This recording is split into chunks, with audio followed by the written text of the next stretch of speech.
Deveta po redu Microsoftova Sinergija, konferencija koja redovno okupi veliki broj IT stručnjaka iz Srbije i okruženja, ove godine je održana u Sava centru 18. i 19. novembra, tokom kojih su posetioci imali priliku da prisustvuju seriji predavanja, demonstracija i studija i da upotpune svoje znanje o novim tehnologijama koje tržištu nudi softverski gigant iz Redmonda.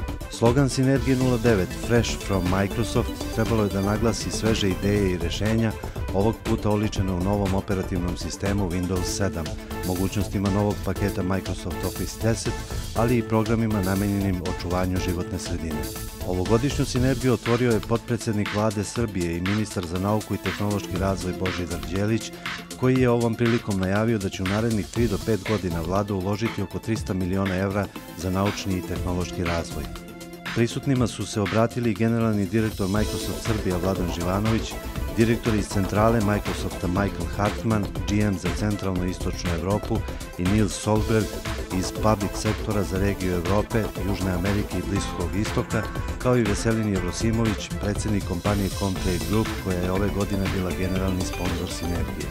Tokom konferencije sponzori i prijatelji Sinergije 09 pripremili su brojne iznenađenja, popuste i promotivne akcije.